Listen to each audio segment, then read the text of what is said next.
اعوذ باللہ من الشیطان اللعین الرجیم بسم اللہ الرحمن الرحیم الحمد للہ رب العالمین والصلاة والسلام علی اشرف الانبیاء والمرسلین وآلہ الطیبین الطاہرین المعصومین اما بعد فقال اللہ سبحانہ وتعالی فی کتابہ المجید وفرقانہ الحمید بسم اللہ الرحمن الرحیم لقد کان لکم فی رسول اللہ اسوۃ حسنہ وقال المعصوم ان المحب یطیع لمن احب صلوات بر محمد و آل بیت محمد۔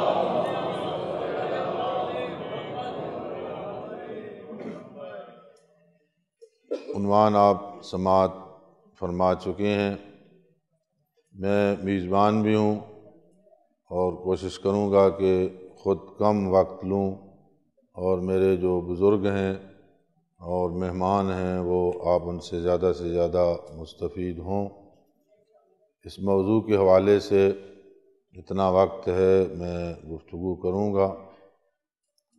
انسان کے اندر بعض چیزیں خالق اکبر نے اس کی فطرت میں بعض چیزیں رکھی ہیں، اور فطرت زمانے اور جگہ کی تبدیلی کے ساتھ تبدیل نہیں ہوتی۔ وہ بچے کے اندر بھی موجود ہوتی ہے، جوان میں بھی ہوتی ہے، اور بوڑھے کے اندر بھی فطرت موجود ہوتی ہے، چاہے وہ کسی علاقے کا رہنے والا ہو۔ خالق اکبر نے انسان کی فطرت میں اس چیز کو رکھا کہ انسان ترقی اور ارتقاء کا خواہش مند ہے۔ ہر وقت اس کی کوشش ہوتی ہے کہ میں ترقی کروں اور ارتقائی منازل کو طے کروں۔ وہ ترقی چاہے مادی ہو چاہے روحانی ترقی ہو، وہ ترقی کا خواہش مند ہوتا ہے۔ آپ دیکھیں، آج سے اگر 1000 سال پہلے انسانی زندگی کو، تو وہ انسان جو غاروں میں زندگی گزارتا تھا، جنگلوں میں رہتا تھا، آج اس کی اور 1000 سالہ پہلی زندگی میں کتنا فرق ہے۔ پہلے جہاں انسان پیدل سفر کرتا تھا یا گھوڑوں پہ سفر کرتا تھا یا خچروں پہ یا اونٹوں پہ، وہ سفر جو 6 مہینے میں طے کرتا تھا، آج گھنٹے میں یا 2 گھنٹوں کے اندر طے کر لیتا ہے۔ یہ انسان کی مادی ترقی ہے۔ اسی طرح انسان روحانی ترقی بھی کرتا ہے اور خواہش مند ہوتا ہے کہ وہ روحانی ترقی بھی کرے۔ ترقی چاہے مادی ہو یا روحانی ہو، اس کے لیے کوئی نمونہ چاہیے، ماڈل چاہیے، مثال چاہیے، آئیڈیل چاہیے کہ جس کو دیکھ کے انسان اپنے آپ کو اس کے کردار میں ڈھالنے کی کوشش کرے۔ کوئی عظیم نمونہ، ایسا انسان جس نے عظیم کارنامے انجام دیے ہوں، وہ اس کے سامنے ہو، ان کے کارناموں کو دیکھے اور پھر اپنے آپ کو اس کے مطابق کو ڈھالے اور استفادہ کرے اس ماڈل اور نمونہ سے۔ یہ انسان کی ایک ضرورت ہے۔ اس کے لیے بے عیب اور ایک کامل و اکمل ماڈل اور نمونہ ہونا چاہیے۔ خالق اکبر انسان کی تمام ضرورتوں کا کفیل ہے، اس نے ذمہ داری لی ہے۔ فرمایا اس زمین پہ جو بھی جاندار موجود ہے اس کا رزق ہمارے ذمے، اس کی رہنمائی ہمارے ذمے، اس کی ہدایت ہمارے ذمے، اور اس دنیا کی تمام ضرورتیں ہمارے ذمے ہیں۔ تو یہ بھی ایک انسانی ضرورت ہے کہ انسان کے لیے ایک ماڈل اور نمونہ ہونا چاہیے کہ جس کو دیکھ کے انسان ترقی کی منزلیں طے کرے۔ سوال یہ ہے کہ جہاں خالق اکبر نے انسان کی باقی ضرورتیں پوری کی ہیں، کیا یہ ضرورت بھی پوری کی ہے یا پوری نہیں کی؟ تو اس کا جواب بڑا واضح ہے کہ خالق اکبر نے انسان کی اس ضرورت کو بھی بڑے کامل، اکمل اور احسن طریقے پر پورا کیا۔ انسان کی ترقی کے لیے 1 2 نہیں 14 ایسے آئیڈیل پیدا کیے، ایسے کامل و اکمل نمونے پیدا کیے کہ انسان ان 14 میں سے کسی ایک کے نقش قدم پہ بھی چل پڑے تو ہدایت یافتہ ہو جائے گا اور جنتی ہوگا۔ وہ 14 کے 14 بے مثال، بے عیب، معصوم نمونے، کامل و اکمل نمونے پیدا کیے۔ ہمیں شیعہ کہا جاتا ہے، ٹھیک ہے نا، ہم شیعہ مشہور ہیں، ہمیں شیعہ کہا جاتا ہے۔ لفظ شیعہ کا معنی پیروکار ہے۔ آپ شیعہ کے ساتھ جس کی نسبت دیں گے اسی کا پیروکار۔ آپ شیعہ علی کہیں گے تو علی کا پیروکار، شیعہ حسن کہیں گے تو حسن کا پیروکار، شیعہ حسین کہیں گے تو حسین کا پیروکار۔ شیعہ کا معنی پیروکار ہے، اتباع کرنے والا ہے، نقش قدم پہ چلنے والا ہے۔ پیغمبر خاتم صلی اللہ علیہ وآلہ وسلم چہاردہ معصومین میں پہلے معصوم، جو سب کے سردار بھی ہیں، ساری کائنات میں افضل ہیں، کائنات جن کے صدقے میں بنائی گئی ہے۔ خالق اکبر نے فرمایا اگر تم ترقی کرنا چاہتے ہو، اگر تمہیں کوئی آئیڈیل چاہیے، ماڈل چاہیے، نمونہ چاہیے، تو لقد کان لکم فی رسول اللہ اسوۃ حسنہ، پیغمبر اکرم صلی اللہ علیہ وآلہ وسلم کی سیرت تمہارے لیے نمونہ عمل ہے، ایک کامل نمونہ ہے کہ اس کو دیکھو اور اس کے مطابق اپنی زندگیاں سنوارو۔ جب خالق اکبر نے اتنے عظیم نمونے، آئیڈیل اور ماڈل عطا کیے تو سوال یہ ہے کہ میں شیعہ گھرانے کے ایک نوجوان سے پوچھتا ہوں جو خاندانی طور پہ شیعہ، سارا خاندان شیعہ، میں اس سے سوال کرتا ہوں برخوردار عزیز آپ کا آئیڈیل کون ہے؟ تو وہ جواب میں یا کسی کھلاڑی کا نام لیتا ہے، یا کسی مداری کا نام لیتا ہے، یا کسی گلوکار کا نام لیتا ہے، یا کسی سیاستدان کا نام لیتا ہے۔ سوال میں نے عرض کیا، سوال یہ ہے کہ وہ جس کو معصوم اور کامل اکمل آئیڈیل ملے تھے، یہ معصوموں کو چھوڑ کے غیر معصوموں کی طرف گیا کیوں؟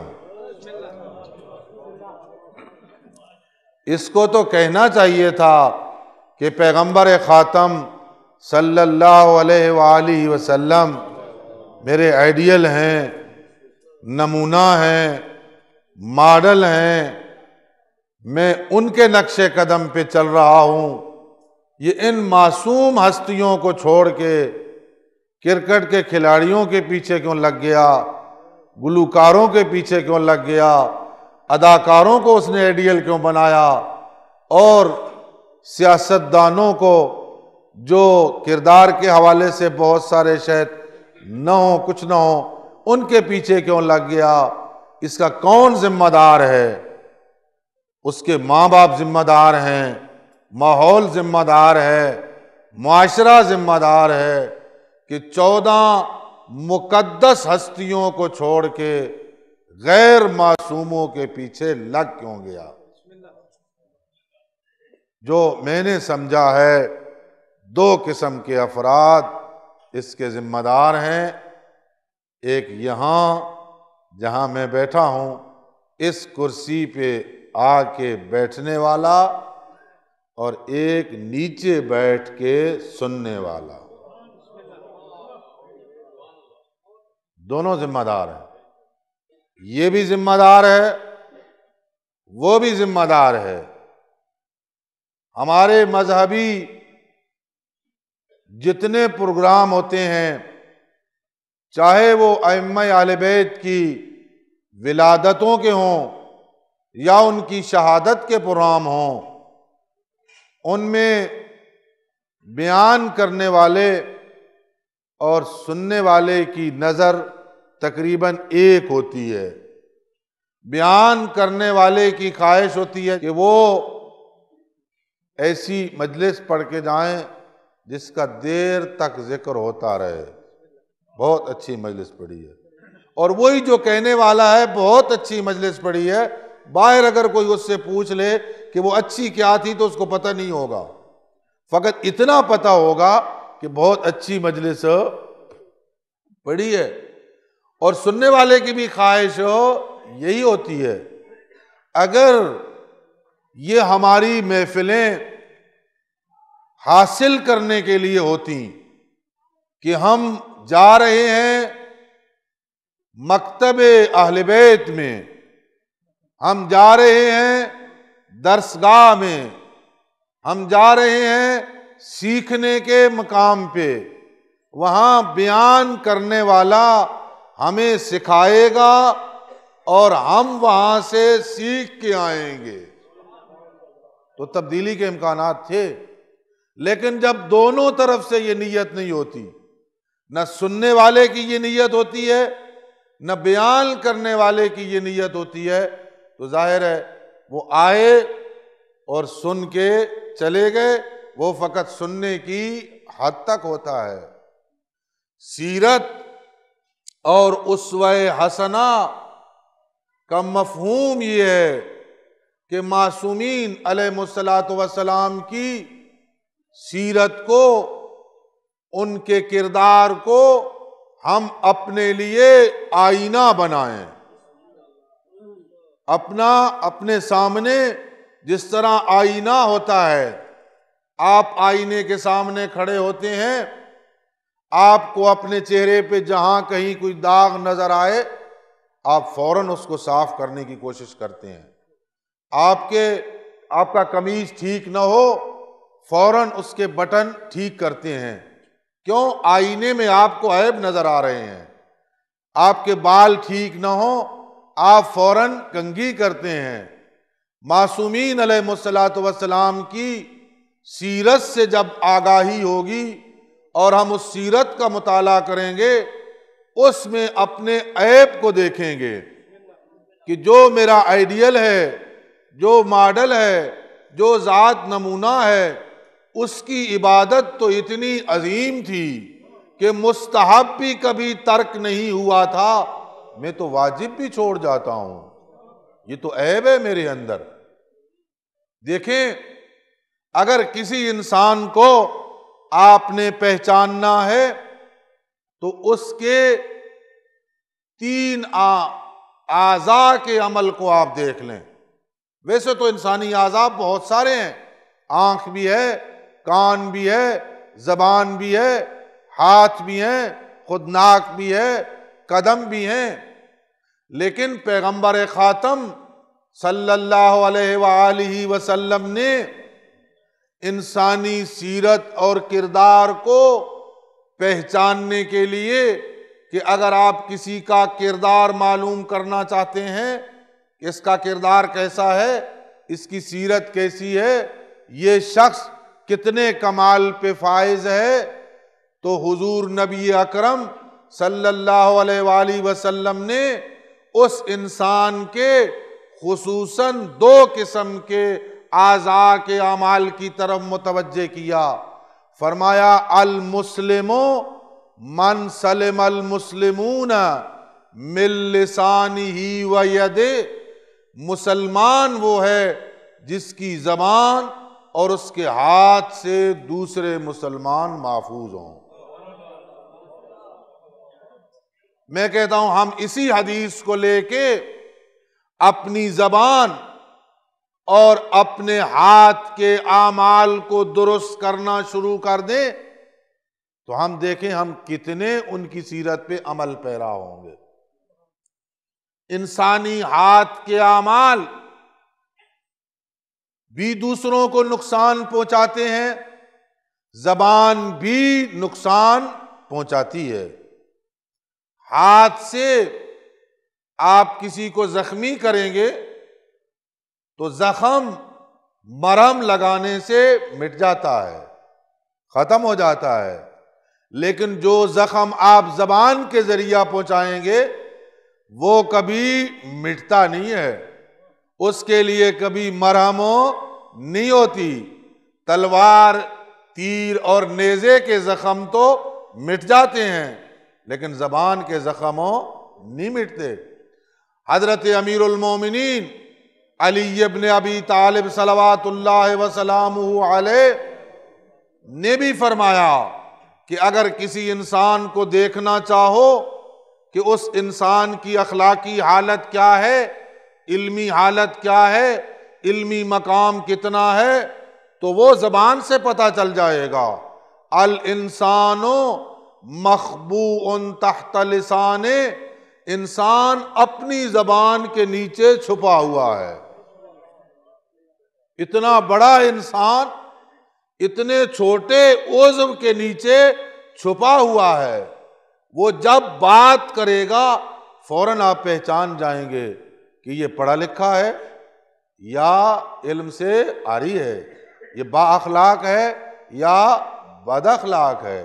فرمایا اس کی اگر کوئی اپنے کردار اور سیرت کو درست کرنا چاہتا ہے تو اس ذات کے نقش قدم پہ چلے جن کی زبان کی گواہی خالق اکبر نے دی ہے۔ ما ینطق عن الہوی ان ہو الا وحی یوحی، میرا حبیب اس وقت تک کلام نہیں کرتا جب تک میری وحی نہ ہو۔ وہ تو سرور کائنات تھے، وہ تو علت غائیہ کائنات تھے۔ عام مومن کے بارے میں اسلام کا حکم کیا ہے؟ اسلام عام مومن کے بارے میں کیا چاہتا ہے؟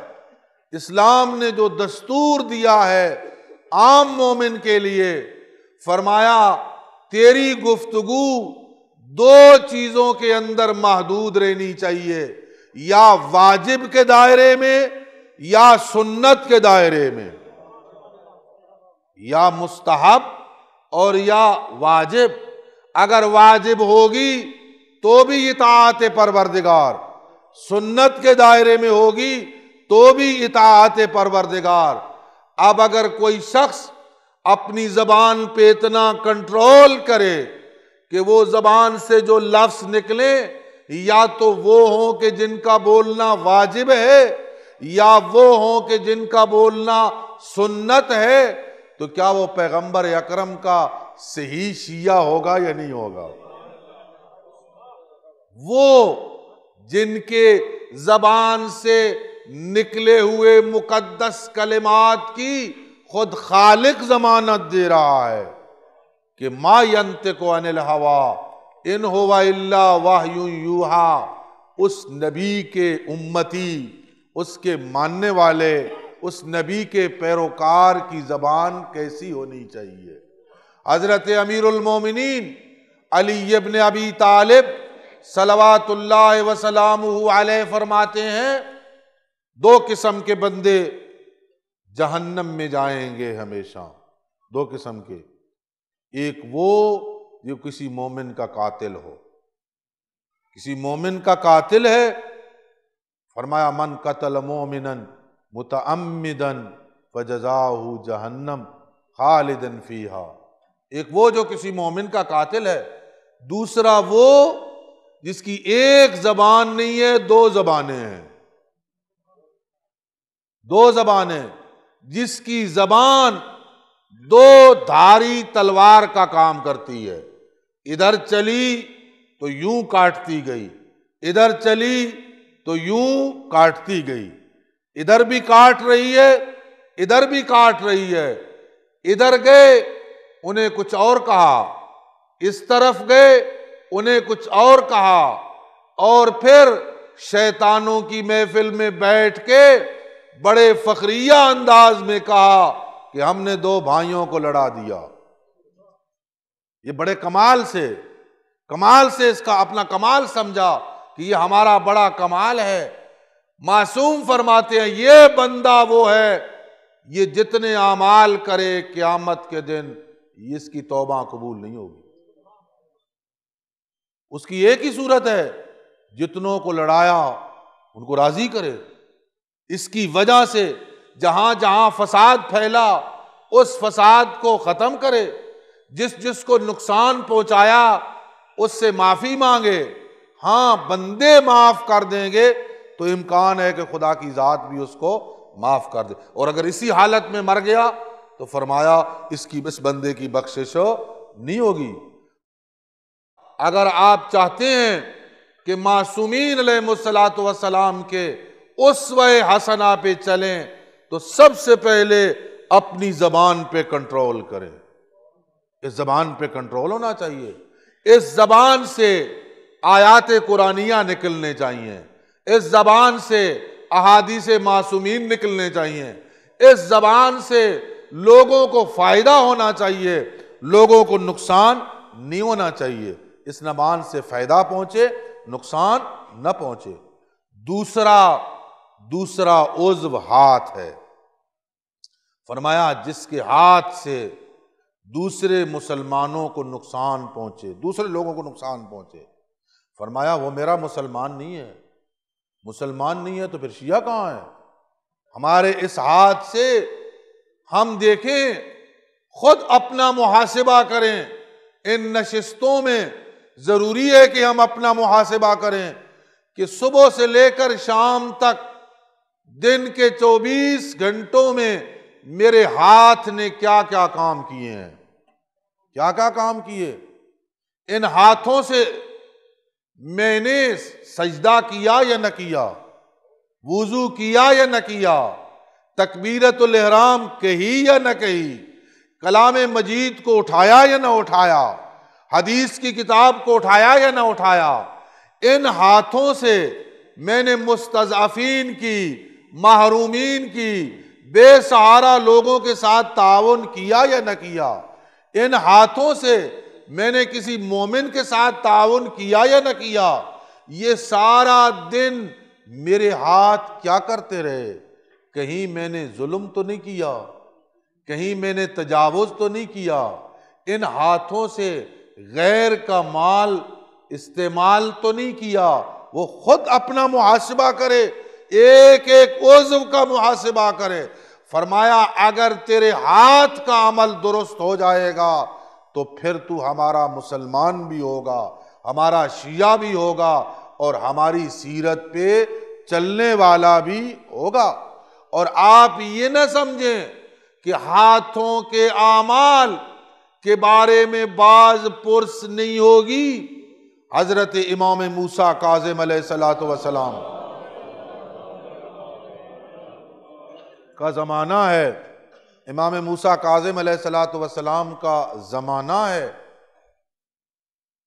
ایک شخص ہے جو ظاہری طور پہ معصوم کے ساتھ وابستہ بھی ہے، ملنے کے لیے جاتا ہے، امام سامنے تشریف لاتے ہیں، ہاتھ آگے بڑھاتا ہے، امام اپنا ہاتھ پیچھے کر لیتے ہیں۔ ہم دعائیں مانگ رہے ہیں، میرے اللہ میرے امام کا ظہور فرما، ان آنکھوں سے زیارت کروں، ان ہاتھوں سے مصافحہ کروں۔ پہلے سوچوں تو صحیح، کیا یہ ہاتھ امام علیہ السلام کے ساتھ مصافحے کے قابل بھی ہیں؟ کیا یہ قابل بھی ہیں؟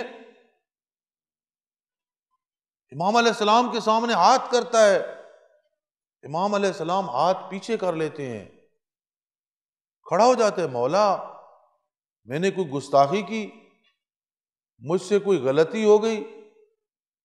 فرمایا کہتے ہو غلطی ہوگی، ابھی ابھی اس ہاتھ سے غیر محرم سے مصافحہ کر کے آئے ہو یا نہیں؟ عورت کے ساتھ غیر محرم کے ساتھ ہاتھ مس کر کے آئے ہو یا نہیں؟ کہا غلطی ہوئی۔ فرمایا وہی ہاتھ میرے ہاتھ میں دینا چاہتے ہو؟ امام اللہ کے دیے ہوئے علم سے اپنی رعیت کے اعمال سے آگاہ ہوتے ہیں، اپنے ماننے والوں کے اعمال سے آگاہ ہوتے ہیں۔ امام کے سامنے حدیث میں ہے ایک نور کا مینار ہے جس میں ساری کائنات نظر آ رہی ہے، میں کہتا ہوں ایک ریڈار لگا ہوا ہے جہاں ساری کائنات کا ایک جگہ پہ بیٹھ کے مطالعہ کر رہے ہیں۔ نوجوانوں میں آپ سے گزارش کروں گا کہ جب بھی معصیت پروردگار کی طرف ارادہ ہو تو پہلے سوچ لیا کرو کہ جو کام میں کر رہا ہوں میرا خدا جو میرے اعمال کے اوپر فیصلہ کرنے والا ہے، جج بھی ہے، وہی عینی شاہد بھی ہے، وہ عینی شاہد ہے۔ پھر یہی اعضاء انسان کے خلاف گواہی دیں گے۔ اگر وہ انکار کرے گا کہ میں نے یہ کام نہیں کیا، ہاتھ گواہی دیں گے کہ کیا ہے۔ جس کا ہم اتباع کرنے والے، جس اتباع کا حکم دیا ہمیں، فرمایا قل ان کنتم تحبون اللہ فاتبعونی یحببکم اللہ۔ یہ نہیں فرمایا کہ اگر اللہ سے محبت کرنا چاہتے ہو تو میرے حبیب سے محبت کرو۔ کیوں؟ محبت اللہ سے ہو اس کا تعلق بھی دل کے ساتھ ہے، رسول سے ہو اس کا تعلق بھی دل کے ساتھ ہے، ولی خدا سے ہو اس کا تعلق بھی دل کے ساتھ ہے۔ فرمایا قل ان کنتم تحبون اللہ فاتبعونی، میرا حبیب ان سے کہہ دو اگر وہ اللہ سے محبت کرتے ہیں تو میرا اتباع کریں، میرے نقش قدم پہ چلیں۔ میرے نقش قدم پہ چلیں گے تو نتیجہ کیا ہوگا؟ اللہ ان سے محبت کرے گا، اور اللہ محبت کرے گا تو اس کا نتیجہ کیا ہوگا؟ یغفر لکم، تمہارے گناہوں کو معاف کر دے گا۔ تو گویا کہ اللہ نے اپنی محبت کو فقط محبت کی حد تک کافی نہیں سمجھا، فرمایا اگر مجھ سے محبت کرتے ہو اس کا معیار یہ ہے، کسوٹی یہ ہے کہ میرے ساتھ حقیقی محبت کرنے والا وہ ہوگا جو میرے حبیب کے نقش قدم پہ چل رہا ہے۔ اگر میرے حبیب کے نقش قدم پہ چل رہے ہو تو یہ حقیقی محبت ہوگی۔ بس میں ایک جملہ عرض کر کے ختم کرتا ہوں، جن کے ہم نقش قدم پہ چلنے کا ہمیں حکم دیا گیا ہے، اس ذات کے ہاتھ وہ ہیں جن کے اعمال کی ضمانت خود خدا نے دی ہے۔ فرمایا وما رمیت اذ رمیت ولکن اللہ رما، میرا حبیب یہ جو کنکر تو نے مارے ہیں یہ تو نے نہیں مارے، یہ میں نے مارے ہیں۔ میرا حبیب، جو لوگ تیرے ہاتھ پہ بیعت کر رہے ہیں وہ تیرے ہاتھ پہ نہیں، وہ میرے ہاتھ پہ بیعت کر رہے ہیں۔ وآخر دعوانا الحمد للہ رب العالمین، وصلی اللہ علی محمد وآلہ الطیبین الطاہرین المعصومین۔